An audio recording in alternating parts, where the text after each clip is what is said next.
자, 여러분 그동안 성공을 했습니까? 저는 전업 유튜버인 즉 열리라는 WM 워치 매거진입니다. 자, 매년 이맘때쯤이면요, 전 세계 시계 매니아들의 이목이 쏠리는 자료가 있습니다. 바로 이제 모건 스탠리가 발표하는 스위스 시계 산업 리포트죠. 자, 이번 데이터를 제가 보니까 예상한 대로였어요. 어중간한 브랜드들은 추락하고 반대로 이제 압도적인 브랜딩을 해낸 것은 오히려 불황을 비웃으며 성장했습니다. 오늘 영상만 보시면요, 스위스 시계에 대해서 감 다 잡습니다. 어떤 시계를 사야 되는지도 감 다 잡아요. 출발하기 전에요, 하이프 좀 주세요. 저 같은 소형 유튜버가 성장하려면 하이프가 있어야 된답니다. 구독자 중에 누가 하이보이 부르면 하이프 준다고 하시는 분이 있어서 제가 잠깐 불러보겠습니다. 내 지난 날들은 눈 뜨면 있는 꿈, 하이보이 너를 원해, 하이보이 내게 전해. 형 45살 넘는 거 알지? 안 죽인만 해봐.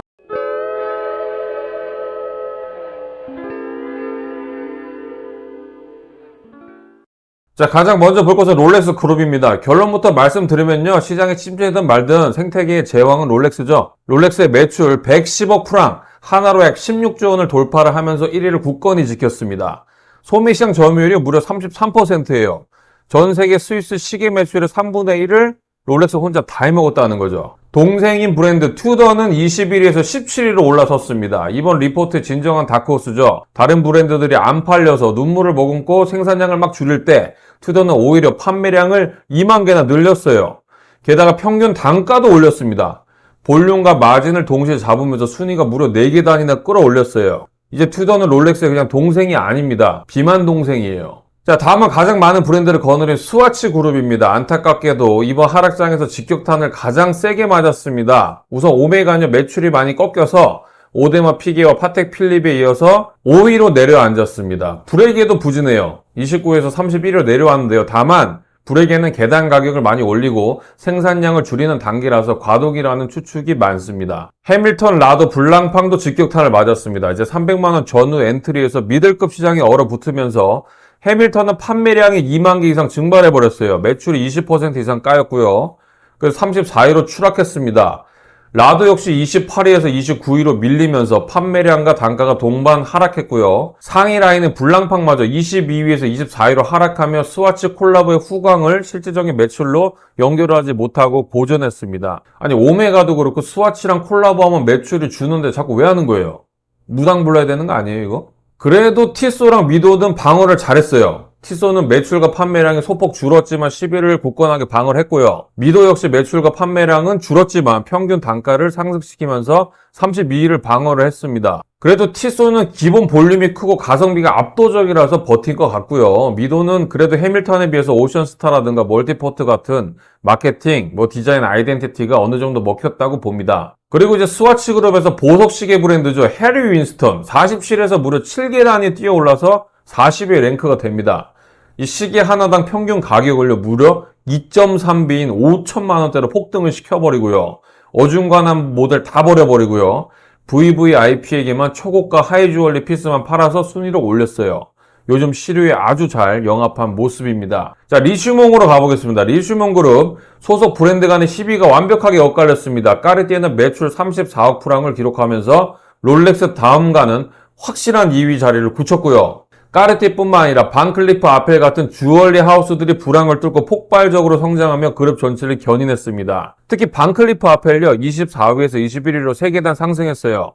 판매량은 14,000개를 전년과 똑같이 통제하면서 시계 하나당 평균 가격을 대폭 끌어올려서 매출을 13% 이상 늘렸습니다. 하이 주얼리 워치 수요층은 불황에 전혀 타격을 받지 않는다는 것을 완벽하게 증명했습니다. IWC는 14위에서 12위로 2계단 상승했습니다. 아주 영리하게 위기를 넘겼어요. 판매량은 살짝 줄었지만 평균 단가를 끌어올리면서 전체 매출을 늘렸습니다. 고급화 전략이 통하면서 브라이틀링을 바짝 추격하고 있습니다. 자, 다음 파네라인데요. 참 말이 안 나오죠. 18위에서 23위까지 떡락했습니다. 이 퍼센트로 봐도 오메가보다 훨씬 심각하거든요. 이게 진짜 원인이 한두 개가 아니에요. 지금 다룰 내용은 아니고요. 제가 조만간 파네라의 듀엣을 가져와서 함께 이야기를 해보겠습니다. 최상의 하이엔드를 담당하는 리슈몽의 정통파 브랜드 두 곳은 판매량이 소폭 줄었지만 굳건한 브랜드 파워와 높은 단가로 순위를 방어했습니다. 이제 바쉐론 콘스탄틴이 8위를 유지했고요. 매출 10억 프랑 고지를 눈앞에 두고 살짝 숨을 고르는 모습입니다. 오버시즈 같은 럭셔리 스포츠워치의 인기가 한창 뜨거웠을 때 비하면 기세가 살짝 꺾였지만 판매량을 1000개 정도 줄이는 등 생산량을 좀 타이트하게 관리하면서 톱10 자리를 수성은 했습니다. 랑이운트 제네 역시 25위를 유지했습니다. 철저한 소량 생산 원칙을 고수하는 독일 하이엔드의 자존심답게요. 흐름이 아주 안정적이죠. 판매량이 400개 줄었는데 평균 단가가 거의 5만 스위스 프랑, 약 7,500만 원에 육박할 정도로 많이 올랐어요. 대중적인 인지도보다는 코어 매니아층에 집중을 하겠다, 이런 뜻이죠. 반면 확실한 하이엔드나 주얼리 포지션이 아닌 딜레마에 빠진 브랜드들 꽤 고전했습니다. 피아제는 26일 유지했지만요, 지표가 가장 기형적이었어요. 하락장인데 판매량은 3,000개가 늘었는데 매출이 6% 줄었고요.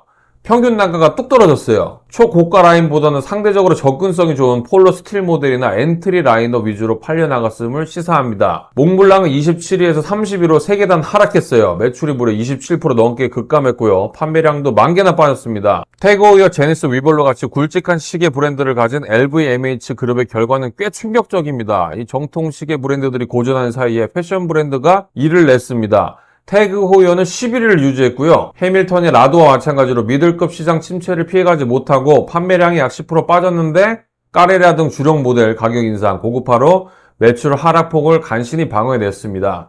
위볼로 역시 16위를 유지했는데요. 전형적으로 적게 팔고 비싸게 판다는 전략을 취해서 평균 단가를 2만 스위스 프랑 선으로 코꾸려 올렸는데 판매량이 그만큼 또 20% 가까이 깎여 나가면서 전체적인 덩치는 줄었어요. 제니스는 34위에서 38위로 4계단 떨어졌습니다. 이제 그룹 내에서 가장 뼈아픈 하락이고요. 매출 규모를 나타낸 심리적 마지노선이 1억 스위스 프랑이 붕괴됐어요. 우리나라에서도 왜 철수했는지 알 것 같아요. 반면 루이비통은 31위에서 28위로 올라섰습니다. 이 패션 시기의 탈을 벗고요. 하이엔드로 진화를 하는데 어느 정도 성공을 했어요.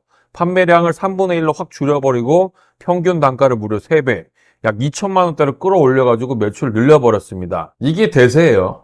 거대 그룹에 속하지 않은 독립 브랜드 브라이틀링과 오리스의 성적표도 짚고 넘어가야겠죠. 브라이틀링은 론진과 바시름 콘스탄틴의 맹추격 속에서 당당히 9위를 지켜냈습니다.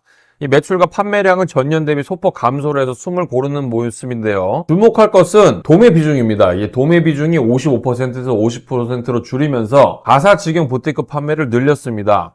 아주 영리한 체질 개선을 보여주고 있고요. 오리스는 가격을 올리면서 45위를 수성했지만 뼈아픈 볼륨 하락이 있었어요. 자체 무브먼트를 탑재한 모델들을 주력으로 밀면서 평균 단가를 올리는 고급화 전략을 취했지만 높아진 가격에 소비자들 지갑이 다치면서 판매량이 15% 깎여 나갔고요. 결과적으로 매출 볼륨이 줄어들었습니다. 그래도 뭐 이 정도면 선방했다고는 생각이 들어요. 마지막으로 그 외 마이크로 브랜드의 반란과 초고가 3대장의 활약 한번 보겠습니다. 사실상 이번 리포트의 하이라이트입니다. 독립 하이엔드 3대장 오디마픽의 파텍 필립, 리차드 밀은 불황이란 단어를 몰라요. 오디마픽의 파텍 필립이 오메가 누르고 3, 4위로 올라섰고요. 리차드 밀도 압도적인 단가 바탕으로 6위 자리를 굳혔습니다. 그들만의 리그는 견고합니다.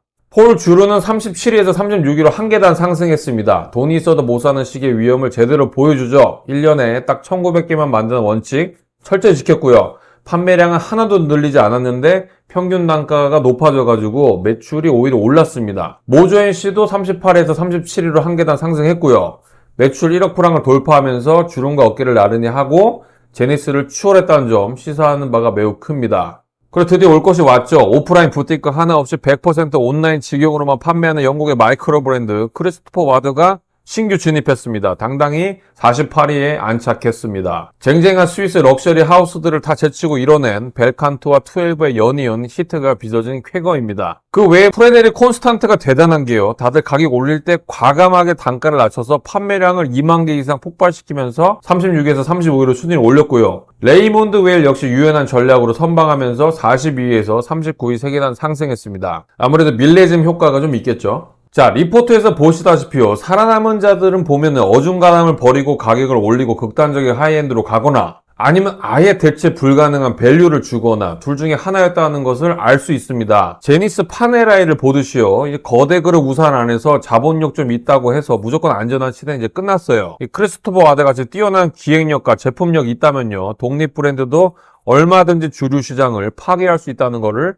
숫자를 확인한 한 해였습니다. 오늘 준비한 모건스탠리 리포트 분석 여기까지입니다. 여러분이 생각하는 올해 가장 충격적인 순위 변동은 무엇입니까? 이상으로 워치 매거진이었습니다. 시청해주셔서 감사합니다. 여러분의 구독과 좋아요가 창작에 큰 힘이 됩니다.